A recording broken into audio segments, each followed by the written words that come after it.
Mes chers amis chasseurs, je crois qu'il était temps qu'on se parle. Il était temps que je vous parle.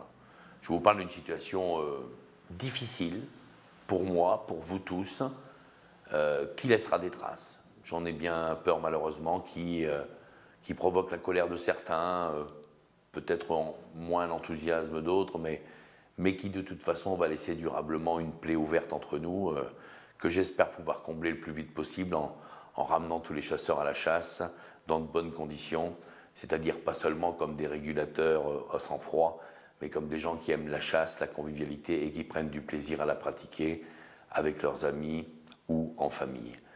Alors on a un problème, c'est que nous sommes confinés. Vous l'avez compris, les missions de service public peuvent être appliquées, pas les autres, et ça c'est déjà quelque chose de très nouveau et de très douloureux pour une grande partie d'entre vous. Les missions de service public, c'est quoi? C'est simple dans le fond, c'est on est obligé de répondre à la demande de l'État, d'organiser et de structurer le prélèvement des animaux susceptibles de faire des dégâts aux intérêts économiques, qu'ils soient agricoles, sylvicoles ou tout autre. Même d'ailleurs les accidents de la route qui seraient en explosion totale si on n'agissait pas dans nos forêts rapidement en ce mois de novembre. Il faut bien comprendre que la mission de service public, c'est quelque chose qui est directement lié à l'existence des fédérations de chasseurs. Si on n'a pas de mission de service public, on est comme les autres. On est comme nos voisins belges ou allemands.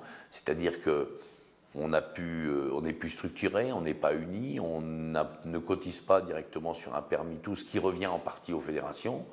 On se retrouverait dans une position, je dirais, de bénévolat de votre part, mais qui enlèverait tout le poids à la chasse française. Plus de fédération, plus de CHRAN, plus de FNC, et un seul chef, le ministre ou la ministre de l'écologie en l'occurrence, parce que c'est une femme aujourd'hui qui a ce poste. Je ne vous fais pas de dessin, la liste des espèces chassables, surtout pour les migrateurs, la peau de chagrin, imaginez vous retrouver à tirer juste le col vert d'ici 2-3 ans, 4-5 ans, plus de bécasses, plus tout ça, comme nos voisins d'ailleurs. On n'invente rien, il suffit de regarder ce que font les autres et vous allez vite comprendre. Donc je pense qu'il faut bien saisir que ces missions de service public, c'est ce qui nous permet d'exister. Alors c'est vrai, c'est une nouveauté, on ne s'était jamais retrouvé dans cette position à devoir utiliser ce mode d'approche de la régulation à travers les missions de service public. Je vous l'ai écrit il y a quelques jours, le bonheur des uns n'a jamais fait le malheur des autres. Donc s'il y a des gens qui peuvent retourner, dans de mauvaises conditions d'ailleurs, plus de repas, plus de discussions, plus de rassemblements, et la chasse, c'est pas tellement ça, la chasse française, c'est une grande tradition nationale, c'est avant tout s'aimer les uns les autres, c'est la convivialité, c'est la fraternité, voilà, les chasseurs sont des tactiles, on n'est pas des bêtes à sang-froid, comme j'ai déjà dit, on est des gens qui aiment les autres. Donc ce sera une régulation, mais une régulation un peu particulière.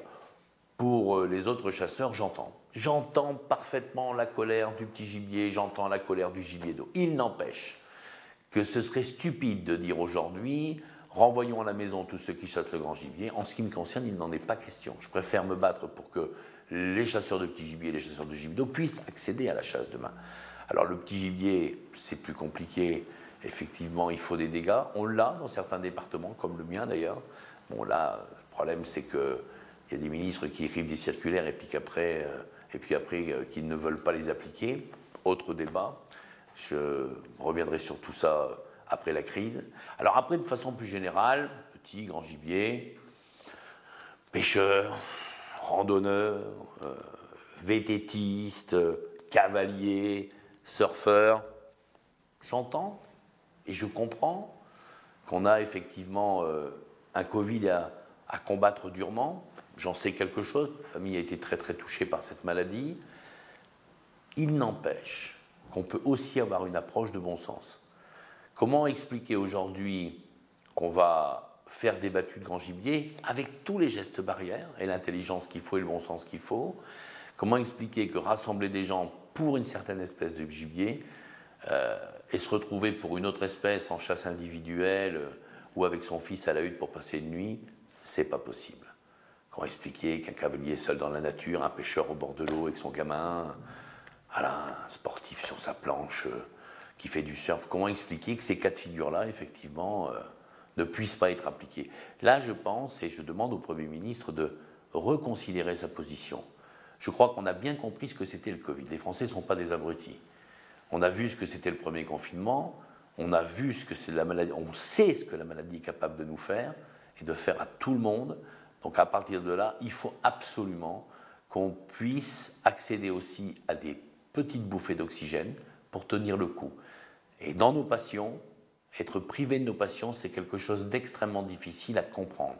Alors, il y a peut-être des choses qu'on ne peut pas faire, je le sais, il y a sûrement des choses qu'on peut améliorer. Il en est pareil de nos petits commerces de campagne. Moi, je suis un élu du territoire, d'un petit village du Pas-de-Calais. Voilà, il y a des commerces qui ne réouvriront jamais chez nous.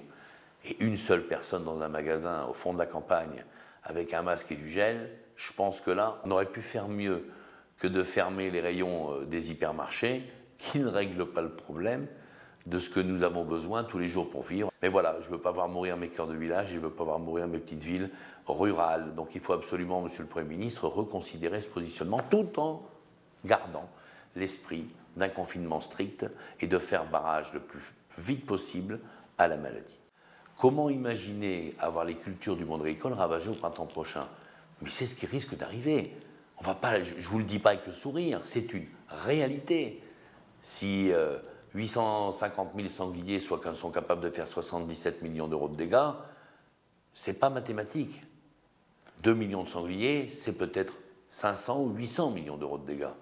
Voilà, il y a un moment, quand on franchit un cap, c'est l'explosion. Donc moi, ça ne me fait pas rire. Et pour tous ceux qui remettent en doute, effectivement, ces possibilités de faire des dégâts, sont stupides, pour être gentils d'ailleurs, parce qu'il y a un vrai problème.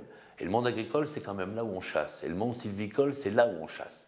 Donc si aujourd'hui, il faut les aider et préserver leurs intérêts économiques et préserver l'avenir de la chasse, parce que si demain on doit avoir de tels dégâts et de telles populations qui explosent, rassurez-vous, on n'aura pas besoin de nous longtemps.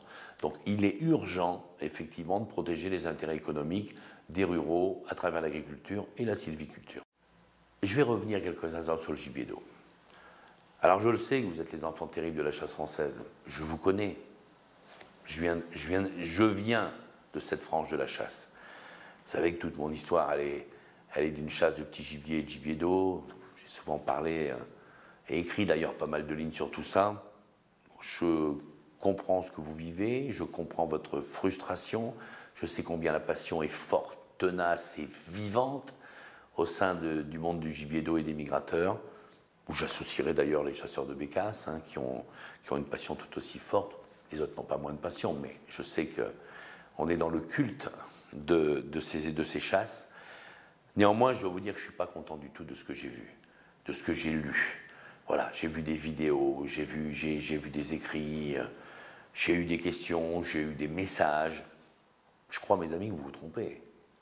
Si vous pensez que je suis là pour ne pas défendre vos intérêts, vous n'avez rien compris. Vous n'avez pas compris ce que j'ai fait pour vous depuis 4 ans. Vous savez, je sais ce que c'est, hein, être président d'1 million de personnes qui sont passionnées. Je n'attends pas de remerciements, hein, mais j'attends un minimum quand même de correction. Voilà. Alors plutôt que de suivre des gourous qui montent sur des tabourets pour vous haranguer à faire des conneries, écoutez-moi et écoutez vos présidents de fédération qui, eux, savent effectivement ce qui est bien pour vous. Parce que nous, on se bat tous les jours. On n'est pas de passage au milieu d'une crise. Voilà. On n'a pas des intérêts politiques avec des partis qui rêvent de déstabiliser tout ça ou de foutre le feu à nos campagnes. Nous, on est là toute l'année et on est là depuis toujours. Alors, on vous défend, on se bat pour vous, mais attention de ne pas aller trop loin dans la connerie. Et là, je vous le dis, il y en a qui sont en train de faire des grosses conneries. Donc ça ne me plaît pas et je veux que tout le monde se reprenne. S'il y a des choses qu'on va essayer de changer, je l'ai dit, je le ferai et je me battrai. Mais si vous allez trop loin, il y a un moment, il n'y a personne qui saura vous récupérer, moi le premier. Alors qu'on a la grippe aviaire, l'influenza aviaire qui arrive, qui entoure actuellement la France. Si on était dans nos huttes, je pense qu'on pourrait faire un bon boulot, comme on l'a toujours fait, prélever des oiseaux, pouvoir effectivement les vérifier si la maladie est là, comment elle progresse, où elle va. Des fois, peut-être tuer un oiseau qui a la maladie et empêcher qu'elle se disperse au sein de notre propre territoire, ou simplement la pression de chasse pour faire voler les oiseaux et éviter d'avoir des quantités d'oiseaux qui restent au même endroit et qui sont très près, et qui sont dans une situation de promiscuité très forte, comme on l'a vu aux Pays-Bas, ce qui est une des raisons d'ailleurs pour laquelle la maladie est encore une fois arrivée par les Pays-Bas. Toutes ces grandes zones où il y a beaucoup de migrateurs qui ne sont pas chassés, sont des zones où les oiseaux attendent, restent, et voilà, et se contaminent les uns les autres. Donc c'est pour toutes ces raisons qu'on a une vraie fonction et qui serait normal aujourd'hui de mettre en application. C'est ce que je demande à l'État. Beaucoup d'entre vous ont relevé également qu'il existait maintenant 2 chasses en France.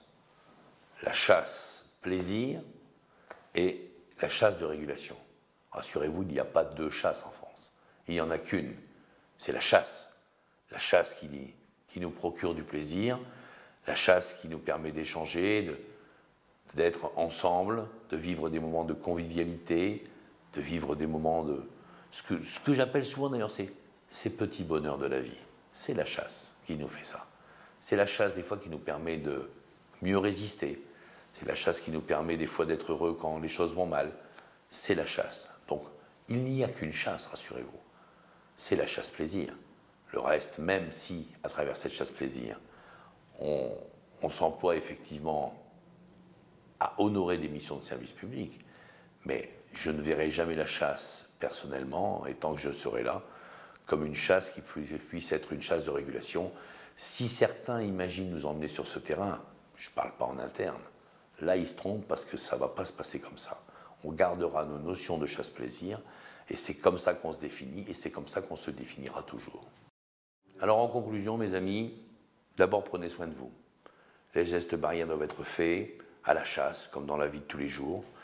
Et ça, il faut absolument qu'on soit irréprochable dans ce domaine, pour les autres, mais d'abord pour vous, parce que je ne veux pas que vous soyez malade. Vous dire aussi que la chasse a besoin d'unité. Alors c'est dans l'adversité, c'est dans la crise. Si on voit que nous sommes vraiment soudés, est-ce que la chasse française est soudée? Elle doit être soudée. Moi, mon travail, ce sera effectivement de tirer tous les enseignements de tout ça, de continuer à discuter avec l'État, de tenter de convaincre notre Premier ministre que tout n'est pas parfait et que les choses peuvent être mieux appréhendées, pour l'ensemble des ruraux d'ailleurs. Donc mes amis, on laissera passer la tempête, je tiens le gouvernail, je continue le combat, j'ai des espoirs, et j'ai surtout l'espoir de vous retrouver tous en pleine forme, en pleine santé dans quelques semaines, et qu'on puisse reprendre le plus vite possible les pratiques de chasse qui sont légitimes et qui sont indispensables aux équilibres de la nature. À bientôt.